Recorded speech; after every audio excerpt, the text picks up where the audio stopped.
महाभारत भाग 16। नमस्कार मंडळी, स्वागत आहे तुमचं महाभारताच्या कथेत।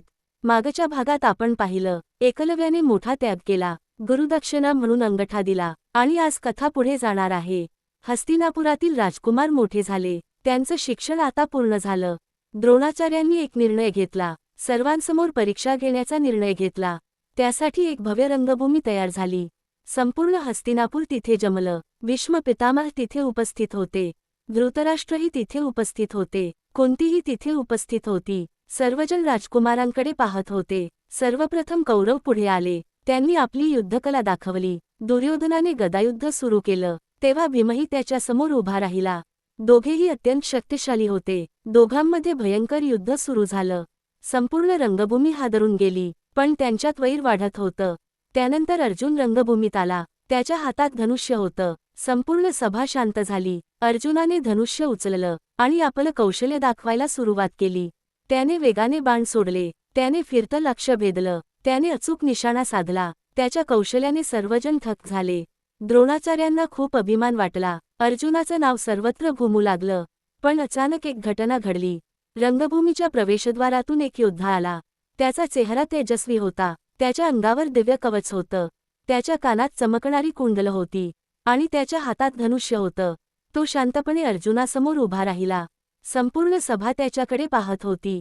त्या योद्ध्याने अर्जुनाला आव्हान दिलं, तू जे काही केलंस ते मी करीन, तुझ्यापेक्षा मी कमी नाही। अर्जुनाने त्याच्याकडे पाहिलं। द्रोणाचार्यही शांत झाले। त्या योद्ध्याने बाण उचलला आणि अर्जुनाने केलेला प्रत्येक पराक्रम त्याने अगदी तसाच करून दाखवला। संपूर्ण सभा आश्चर्यचकित झाली, कारण अर्जुनाला पहिल्यांदाच आव्हान मिळालं होतं।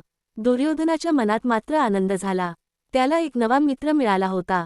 पण कृपाचार्य पुढे आले, त्यांनी त्या योद्ध्याला प्रश्न विचारला, तू कोण आहेस ते सांग, तुझं कुल आणि वंश सांग। त्या प्रश्नाने तो योद्धा शांत झाला, कारण त्याचं खरं रहस्य कुणालाच माहीत नव्हतं। तेव्हा दुर्योधन पुढे आला आणि त्याने एक मोठा निर्णय घेतला। त्याने त्या योद्ध्याला अंगदेशाचा राजा बनवलं। त्या क्षणापासून दोघांची मैत्री झाली। अर्जुनाला मिळाला मोठा प्रतिस्पर्धी आणि त्या योद्ध्याचं नाव होतं कर्ण। पण कर्ण साधा योद्धा नव्हता, त्याच्या जन्माचं एक मोठं रहस्य होतं। त्याच्या अंगावर जन्मजात कवच होतं, त्याच्या कानात दिव्य कुंडलं होती आणि हे रहस्य कुंतीला माहीत होतं, कारण कर्णाचा संबंध कुंतीशी होता। कर्ण खरंतर कुंतीचा पहिला पुत्र होता, पण हे सत्य जगापासून लपलेलं होतं। कुंतीने कर्णाला नदीत का सोडलं? कर्णाला आपल्या जन्माचं सत्य कधी कळणार? आणि अर्जुनाचा सर्वात मोठा शत्रू खरंतर त्याचा स्वतःचा भाऊ होता का? या प्रश्नांची उत्तरं मिळणार आहेत महाभारताच्या पुढच्या भागात। पुढचा भाग अजिबात चुकवू नका, कारण पुढच्या भागात उघडणार आहे कर्णाच्या जन्माचं सर्वात मोठं रहस्य। कथा आवडत असेल तर लाईक करा, अशाच कथा पाहण्यासाठी सबस्क्राईब करा, पुढचा भाग पाहण्यासाठी बेल दाबा आणि महाभारताची ही मालिका शेअर करा। पुन्हा भेटूया पुढच्या भागात। जय श्री कृष्ण।